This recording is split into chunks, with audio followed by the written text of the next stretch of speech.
Ada seorang cewek, namanya Ines. Umurnya 20-an. Kebetulan Ines ini baru nikah dan pindah ke daerah Kelapa Gading.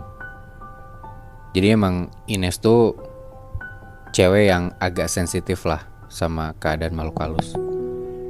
Nah, Ines ini pindah ke daerah Kelapa Gading di sebuah kontrakan. Dan kontrakannya tuh kontrakan yang tipe rumah tua gitulah. Akhirnya Ines dan suaminya pindah ke sana beres-beres. Dan pas rumahnya udah diberesin, udah masuk barang segala macem, mereka aktivitas lagi lah kayak biasa, masing-masing kerja. Jadi si suaminya Ines ini kerja sebagai finance gitu di sebuah kantor. Jadi kerjaannya lumayan padat. Jadi suaminya Ines ini kalau pulang tuh sering banget pagi. Jadi Ines sering banget tidur sendirian duluan di rumahnya malam-malam karena ya dia pulang kantor cepet, nggak kayak suaminya. Di satu malam mulai ada yang aneh nih Nat, Moy. Ines ini udah mulai tidur duluan kayak sekitar jam 9-10 malam. Dan suaminya Ines belum balik. Dan di dalam tidurnya Ines ini, dia tuh mimpi dia lagi di atas tempat tidur. Ya tempat dia tidur beneran gitu, sendirian. Tapi di dalam mimpinya Ines ini dia dililit sama ular. Anjir. Ular yang gede banget kayak ular piton gitu. Dan panjang. Di situ ularnya tuh natap Ines gitu kayak mereka depan-depanan persis, tatap-tatapan. Dan gak lama setelah itu Ines kebangun dari mimpinya. Nah cuman Ines ini ternyata gak bangun di atas kasur, tapi tiba-tiba dia kebangun di atas sofa. Anjing, dipindahin berarti? Iya. Kaget dong Ines kayak gitu. Iya.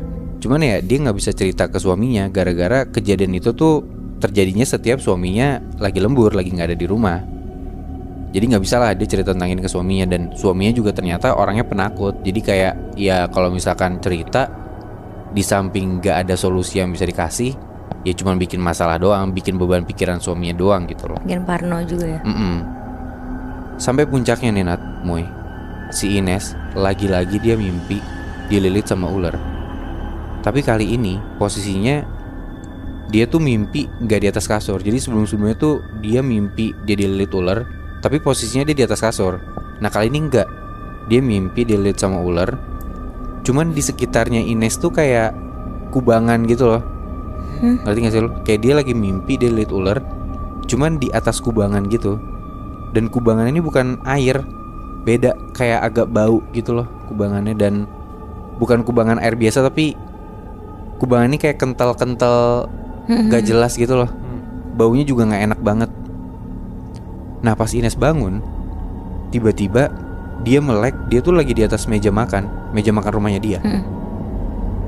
Dan pas dia nengok ke samping, itu ada makhluk lagi jongkok di atas kursi meja makan di sampingnya dia.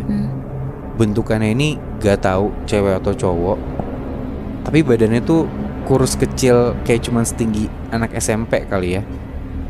Tapi mukanya sosok ini tuh tua. Terus kulitnya korengan gitu.